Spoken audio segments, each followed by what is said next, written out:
Hi, you're listening to After Dinner Conversations, short stories for long discussions. What that means is we get short stories, we select those short stories, and then we discuss them specifically about the ethics and the morality of the choices the characters and the situations put us in. Why did you do this? What makes you do this? What makes us good people? What's the nature of truth, goodness, all of that sort of stuff. And hopefully we're all better, smarter people for it and learn a little bit about why we think the way we think. So thank you for listening.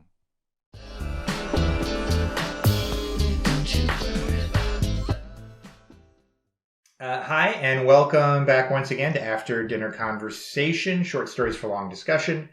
We are in Season 5, and as part of our Season 5 things we've been rotating who's been doing the podcasts so that we're down to like 2 or 3 people each time. So we're going to keep rotating them. Today, I am your co-host, Kolby, here with... Hi, I'm Ashley. There you go. Hi, I'm Jeremy. Ashley, a lot of practice. It's been a couple of weeks. Normally you say my name, sorry. Oh, sorry. Oh, that's right, because normally we're sitting together and I just say it for you. Okay, so our first story that we're doing today is The Machine by Harman Burgess, Burgess. And he's actually been published with us before, and this is a relatively short one from our October magazine, October 2021. So if you want to read it ahead of time, read it October 2021. Also, that reminds me, like and subscribe. You can get all these stories on Amazon. You can subscribe on our website, afterdinnerconversation.com. Yeah, that's it. Okay, so I want me to do the intro like I normally do? Go for it. Okay, you guys can always jump in if you're just like, I love this story. Okay, we'll do it. So it really is I don't want to say it's a simple story because it makes it sound simple. Yeah, I don't want that to be derogatory, but it is a straightforward story in that it's just a letter to a friend. And the letter to a friend is like, yo, we haven't talked in a while. I'm a computer programmer. I have been doing a bunch of coding, living the not terribly interesting life. Just being like a coder bro is kind of the way I took it to be. And I'm sending you this because I've been working on the Singularity, which is another... Jeremy, you probably know more about this than I do. In my mind, the Singularity is it's the way of saying it is like creating computer code that is consciousness. Right. The Singularity, it's when AI becomes self-aware. Okay, that works. So it's Skynet. Yeah, that's Skynet. The Singularity. Right.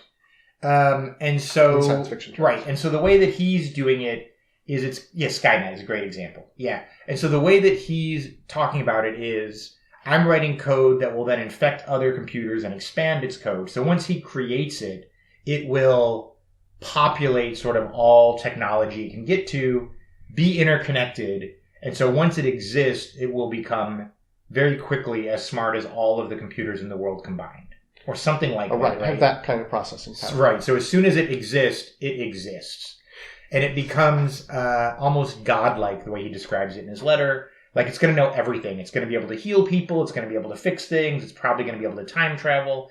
He's like, and this is the relevant part of the story, it's going to be really pissed at all the people who didn't help it come into existence sooner.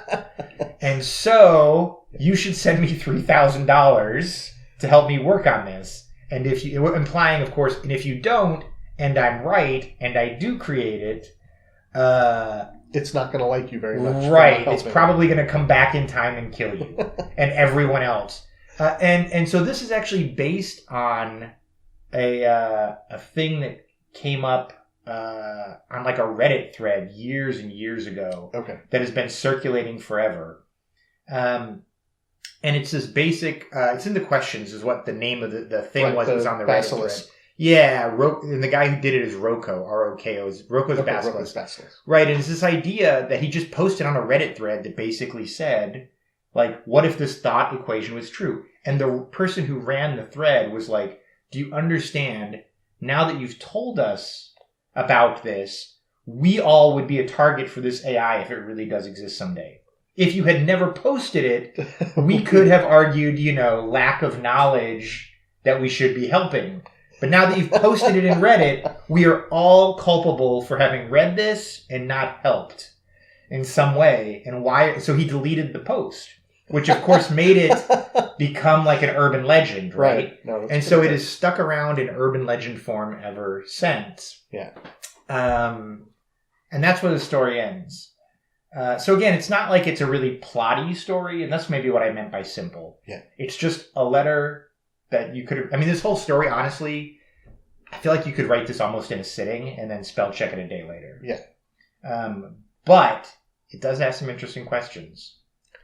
For me, it felt like a hostage situation. Yes. Because totally. Quoting the story, he's like, I want to create a self-replicating algorithm that would spread through other machines and link them all together in an infinite chain of hardware and code and power. It's fun. I'm learning a lot. And then he goes on to say, I could do anything.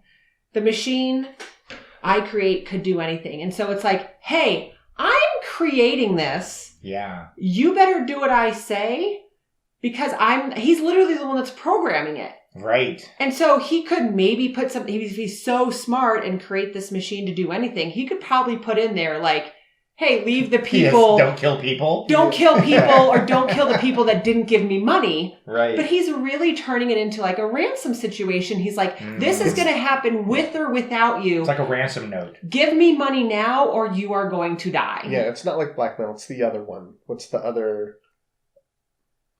There's another term for it. Another term for blackmail? Ransom? Ransom? Yeah. It's a legal term. Hostage. It's like a hostage situation. All right. Yeah, that's fair. Kind of in a way. That's the way that I read it. It's like the mafia saying, you owe me protection money. Oh, it is like protection money. Yeah. That's not blackmail. There's another term for it. Yeah. Someone in the comments will know Yeah. what it is. Yeah. Totally, you're right. All right, but he writes it like totally, I'm your friend. I'm giving you a heads up. Yeah. I care about you. We haven't been in touch since college. But just so you know.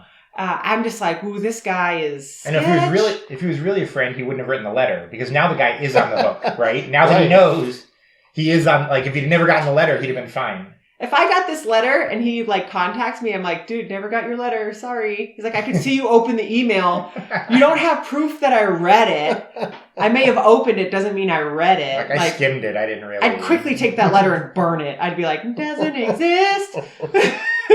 Lost in the mail. Lost in the mail. Yeah, exactly. You're just wishing you'd get one of these for bikes. Like, I'm creating the ultimate bike. If you don't give me $3,000 towards a bike, I'm going to... The bike will kill you. Right when the bike Singularity comes. Which begs the question, why did he write him an old school letter instead of an email? Oh, I don't or in know. some other form of communication? Because wasn't it a regular letter? If I'm not mistaken. It says it could be an email. It's written like it's long, and it's written like it would be a written letter. It doesn't have an email feel to it. He says, I needed to write this letter. The details are such that they have to be written down. Yeah. Right. So that makes me go like, ooh. I think. Kind of scary. Write emails still at this point. So. Yeah.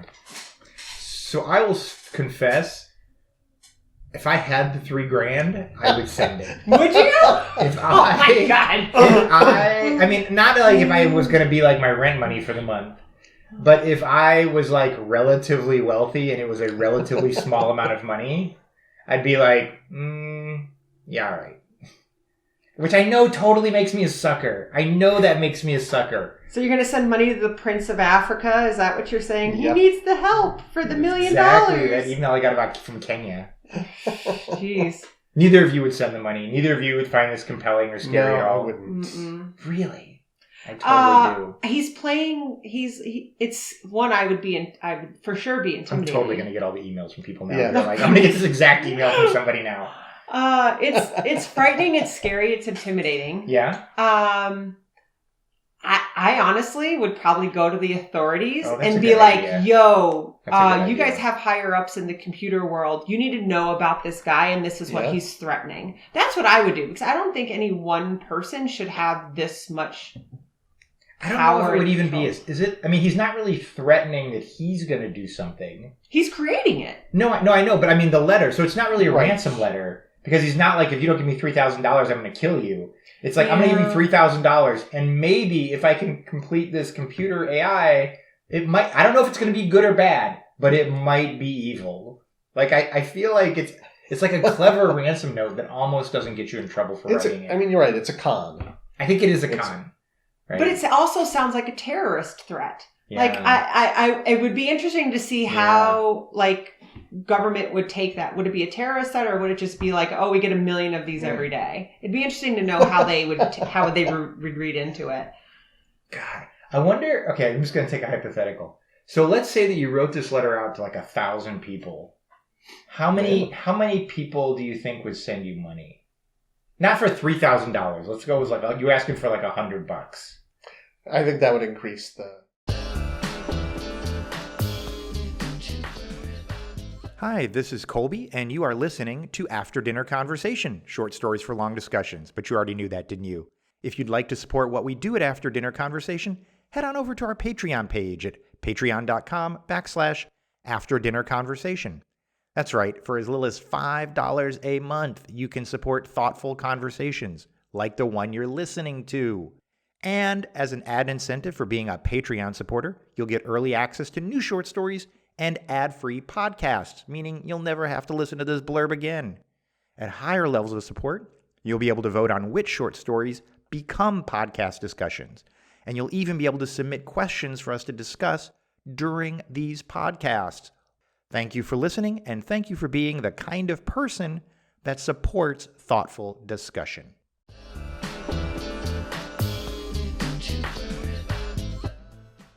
Not for $3,000. Let's go with like you're asking for like $100. I think that would increase the. Out of 1,000 people, I bet you'd get 20 or 30. I think though that having it a higher number makes it seem more serious, threatening, more serious and less scammy. Yeah, and then you'd have more people that would be like, "Dude, I can't do 3,000, but here's $100." Right. Yeah. Like if it was real, it's like say this was your friend, because I don't know any people like this. This would be your friend. This would totally be. And honestly, you'd be like, "Yeah, send him $3,000." I'd be like, "Hold on, let's send him." I know who would send this letter. What was that dude? I don't know if I want to say his name now. Don't say his name. We'll do it later. I would be like, "Babe, no, let's send him $100." You'd consider it? If she talk you down is what she I would talk you down. Yeah. I'd compromise down to $100. I fully support our new overlords. Here's $100 because that's all I can afford right now. Right. Yes. Maybe hit me back up in a couple months. Yeah. Yeah. Jeremy, you'd be a zero. You wouldn't do anything with this lady. You'd throw in the trash. No. Yeah, I would throw it in the trash. How would you feel if this did come to fruition, though? You'd be like, oh, damn. Well, I think I really dive in. I'm going to die. That's the paradox about time travel. If time travel existed, it would already exist. I've thought about this because I'm that kind of nerd. So there's really two ways that I see. I think you gave me a book on this and I read it as well. There's kind of two ways that time travel could exist, right? It's the time travel of there's only one set of time. And so whatever we're living, like right now is the best version of time that could exist. Because if time travel ever did exist, they would have already gone back and fixed our timeline the best they could have. Oof. And so, so if time travel does exist, one option is this is as good as it was going to get. Right? I'm going to reference Community for a second. Okay. They do this if anyone's watched the television show Community. They have a roll of a die. And they they play out every single scenario, and they're like, "This is the worst timeline. This is the best timeline. This is the craziest timeline." I feel like this is is this the best scenario? That's kind of sad right now. Yeah, but of course, then there's the multi-thread sort of thing, right? Where like each time you change time, there's like all these different decision, creates a branch. Every decision creates a branch, and so you can't ever, whatever. So you're an absolute no on this. Yeah, I'm an absolute no on Would this. It matter who it came from? The letter came from. Might. Like obviously, if it came from me, you would throw it in the trash. You'd be like, dude, nice try, Kolby. Nice try, man. You could have just asked to borrow $100. I'd have given it to you if you had just asked. I don't know. Like you're in the computer world. Would there be what would make this more that you would go like yes? Oh, that's a good question. What would make it more plausible? If it came from MIT. Yeah, but I don't know anybody at MIT, so I don't think this is a plausible scenario. Okay. I guess here's what I issue with is the idea that I don't know, now you're going to talk me into it. So that Because every part of it is potentially plausible. You could create an AI. You could create an AI that's basically a virus, and don't they do that now with crypto mining? It is basically a virus that... Yeah, it's a crypto mining virus, for sure. Right. Yeah. But one that, what's it going to do? Consume all the resources to become self-aware, to run its own... Yeah. Sure. I mean, I think the only thing that's missing in this story is the right code. Yeah. Like, I think they just can't write this kind of code yet. But maybe someday. So this also reminded me when I read it, and I don't know if this occurred to either of you guys, is the argument that some people make for why you should go to church. Like, if you're wrong, you've just wasted some Sundays, right? But if you're wrong the other way, like, and you don't go to church, it's eternal damnation. Yeah. And so it's like, might as well blow a few Sundays, or in this case, $100 or $3,000 this guy, because, it's like a risk-reward calculation. Yeah, maybe the right salesman for this. He's not a very good salesman for his. Yeah, starting off a letter like this with, hey, man, is probably not the way to go. All right. So, Jim, you haven't had much to say. This didn't strike you just kind of as a comical it's sort of very story. Amusing. I really do like the premise. Yeah. And it really reminds me of all the, I don't know if it's a bunch of discussion, but, it keeps coming up in my news feed about the idea of whether or not we're in a simulated universe. Yeah. And so it's very similar to that. Yeah. That's just what it reminded me of. We've gotten a couple of stories that we'll eventually get to the podcast because we just started publishing them now about the simulated universe things. Yeah. And they're all about criminal punishment, right? They're forcing you to live the experience from the perspective of the victim. There's another story that we have where not only do you live the perspective from the victim, but instead you live the perspective from the person affected by the experience. Okay. So like if there's a drunk driver that kills somebody, you don't live as the person who died in the car crash. You live as the surviving relative. As the surviving relative. And you live like their entire rest of their life and then wake up back in your own body again. Oof. I know. We've got a couple of those that we'll get to, which are all this sort of simulated punishment, simulated life. I don't know.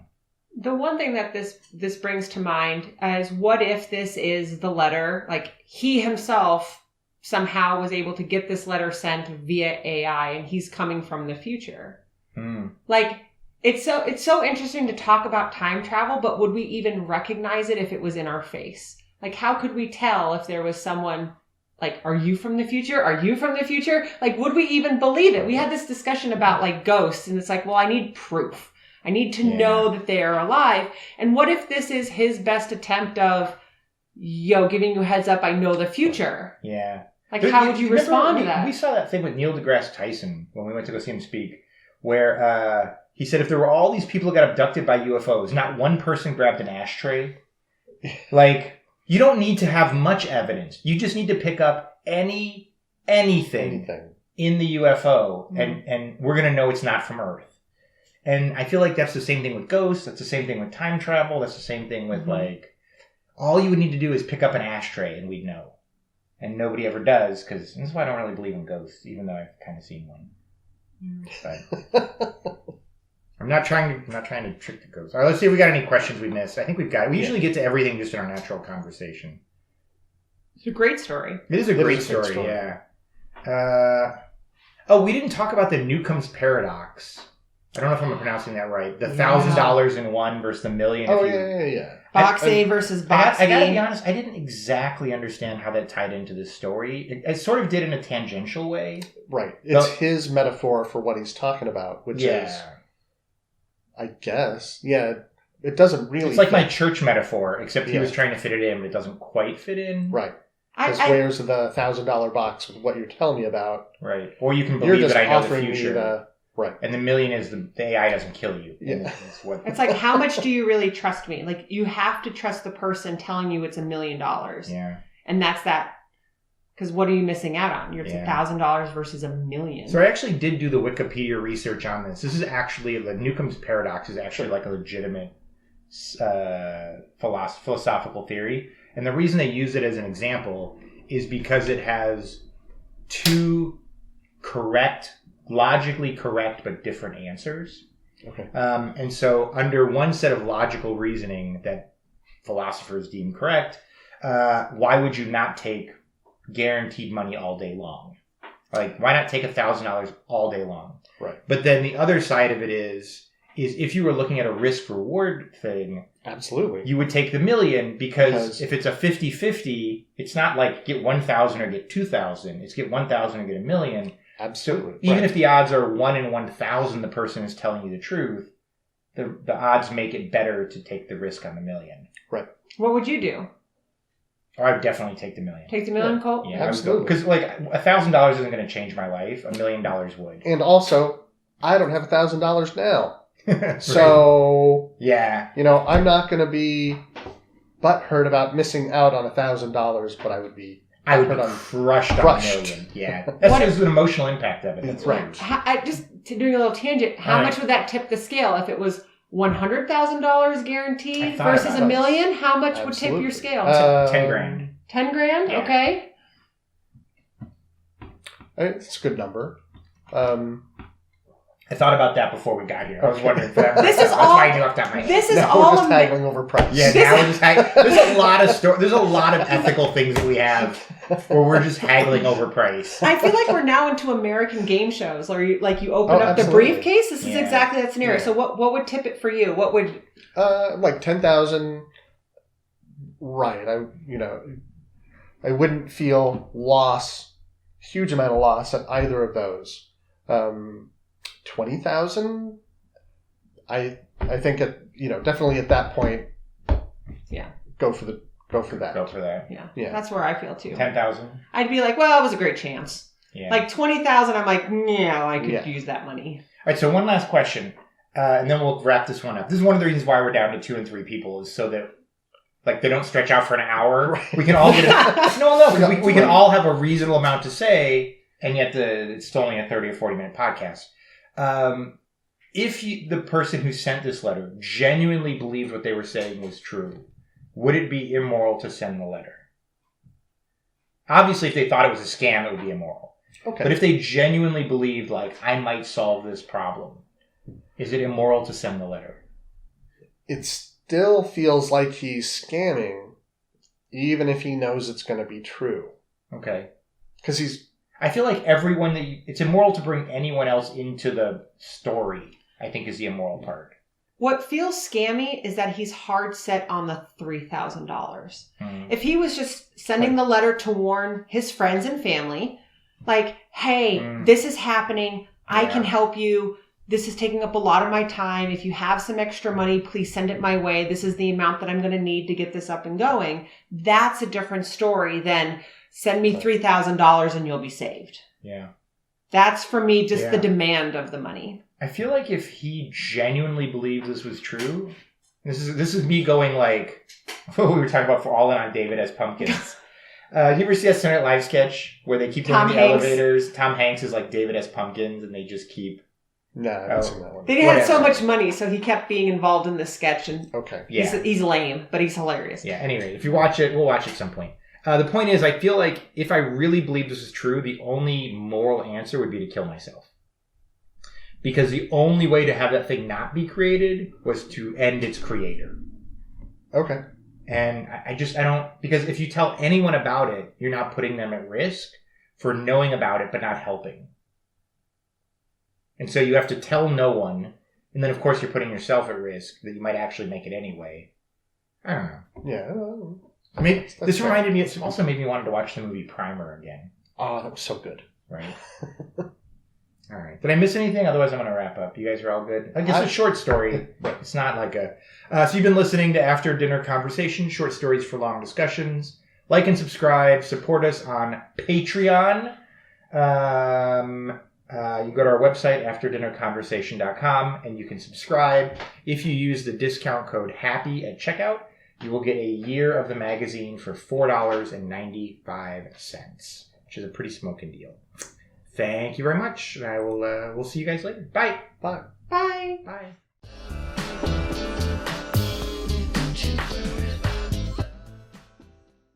If you've enjoyed listening to this, please like and subscribe. It helps us out a ton. The vast majority of people haven't liked and subscribed, which means maybe it shows up in your algorithm, maybe it doesn't. So don't leave that to chance. Just go ahead and hit that button, and we'd sure appreciate that. And that way we can keep doing what we're doing, and you're not left to the whims of some algorithm. Thanks.